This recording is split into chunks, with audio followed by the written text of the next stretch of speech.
Welcome to AZ220, which is Microsoft Azure IoT Developer. Now, moving further, and I want to start from the pretty basics of the modern IoT architecture pattern actually. Now, see, today Microsoft Azure footprints are kind of often designed to be a part of a broader architectures which kind of includes IoT. Now, but today the architecture features highly scalable event handling, enabling the real-time analysis and what Microsoft has named the intelligent cloud. If you've heard on the Google somewhere that hey, call it an intelligent cloud, and kind of deployment of the machine learning at the intelligent edge in the devices. Now, when we have more advanced IoT solution components and capabilities, they kind of become a part of the system. Now, what we can talk about in this specific segment today, I mean, for the first part, is how did the whole evolution of IoT actually happen? Now, when we talk about IoT, we think about sensors and devices or actuators which are kind of networked in order to gather data for processing and trigger actions or maybe alerts or enabling appropriate responses that needs to be done. So the IoT architecture solutions are frequently deployed to enable the, you can say, an intelligent and automated equipment that is deployed in homes and factories and vehicles and all these places. We see the home automation, everything, and the product and solutions are kind of designed to help solve industry specific problems and needs. Now these intelligent devices at the edge of the architecture can both transmit and respond to data, sometimes by controlling the other components or equipment present. And then there's a networking of the devices which kind of enables the data sharing among them and the transmission of the data to a data center through some kind of a gateway for further processing and analysis. So now the first device that many defines as a sensor was a thermostat.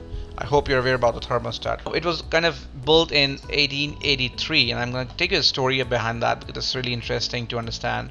Now, when they have these motion sensors and infrared sensors, which kind of be there in the 1940s and 50s, and then in the 60s you've got the sensors and the computing devices, which were kind of used in space programs, and then the ARPANET was introduced in 69 to kind of transmit messages from the computers and devices through wide distance, and then it kind of evolved into the internet.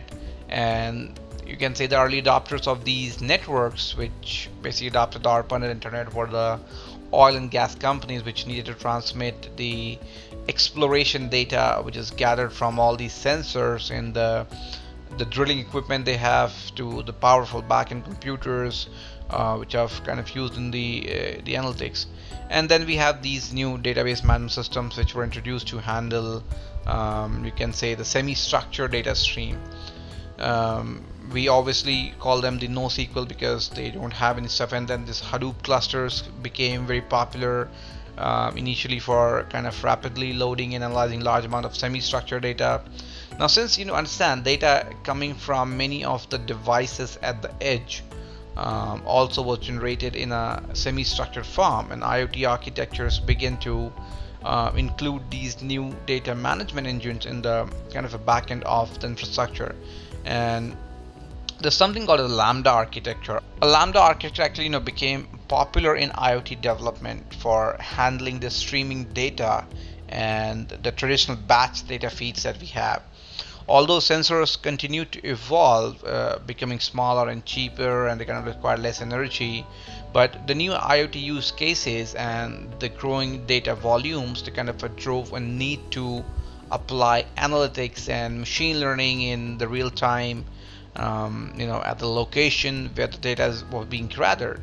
And Microsoft was among the first to kind of refer to the devices containing sensors and featuring, you can say, local compute capabilities as the intelligent edge, and that's where the whole word of edge devices came into existence.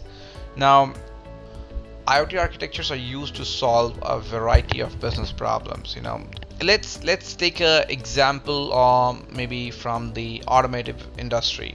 Now robotics is in automotive kind of or you can say robotic plants, they have relied on the sensors and they kind of embraced the IoT concepts for many years. These robots are evolving or involved in the manufacturing of key parts and the assembly of vehicles. For example, if you see that video on YouTube for Tesla or any people, you'll see that a lot of robots are kind of doing an automated job. So today IoT is playing an increasing role in kind of driving and operations of the vehicles that way. I mean the navigation of automobiles and trucks, which kind of includes the automated parallel parking and detection of nearby obstruction object. All these things we do call it artificial intelligence machine learning, but the sensors are actually giving the data which needs to be processed by an AI. So are you getting the first edge from there? The data is actually coming for these people, even to these high-end devices to kind of do a self-driving vehicles. It's actually coming from an IoT based sensor, and that's the power of IoT that you can really look in that aspect regarding that. We basically have these edge devices, pull them there, and if you talk from the consumer side, when you implement, let's say, a home security system, which kind of includes a window sensor, let's say, or a controllable door lock, or you can say the sensors and devices that may be communicating locally within the home and use a, let's say, a centralized field gateway. These are IP enabled connected internet. They kind of use the cloud service to communicate. So we have to understand that we have IP enabled devices and non-IP, and obviously we have sensors to do that. That when we have IoT devices, we have three kind of sensors. One is IP enabled, one is non-IP, and one is smart sensors. So remember that. And then we have the IoT edge devices and the field gateway. A field gateway is you can say a field gateway, is a specialized device appliance, or you can say a software which kind of acts as a communication enabler. It's more like an enabler, and it's potentially as a local device control system and or a data processing hub. So a field gateway, you can say, it can perform the local processing and control functions towards the devices. On the other side, it can filter or aggregate the device telemetry and kind of reduce the amount of data being transferred. So a field gateway scope kind of includes the field gateway itself and all the devices which are attached to that. So you can have a field gateway, all the devices attached to that, and then that's connected to an IoT hub. Now when we talk about you can say the Azure IoT, the Azure IoT technologies kind of provides a lot of options to create different IoT solutions. For example, we can use the Azure IoT Central, which is more of like a managed IoT platform to build and deploy the enterprise grade solution. We can extend the open source code base for a Azure IoT solution accelerator to kind of implement the common IoT solution. And if you talk about, let's say on the health side, we have the Azure IoT Central to do that job. Then we have the Azure IoT Hub and the IoT Hub device provisioning services, digital twins, time series insights, maps, and we have the stream analytics, all those things which are there. Now, the first thing we want to really talk about is the IoT Central, which is more of like a SaaS service from the Microsoft Azure, which is a platform which kind of reduces, you can say, the burden and the cost of developing and managing and maintaining the enterprise grade IoT solution. So it's a very customizable web UI which lets you monitor devices, the conditions, and create rules, and manage millions of devices and their data throughout cycle. IoT Central is a fully managed application platform that you can use to create custom IoT solution, and it also allows the users application templates to kind of create functions, and then the templates for generic solutions for and also for specific industry. So choosing a devices from the Azure certified for IoT catalog is the best way to connect your solution. So it's very great to use the Azure certified IoT device. So Azure has its own IoT certified device host stops. As a fully managed platform, Central IoT Central is a very simple and great stuff. And then we have this accelerator which I spoke about, which are the customized PaaS solution, which kind of provide a we can say a high level of control over the IoT solution. So that's really important.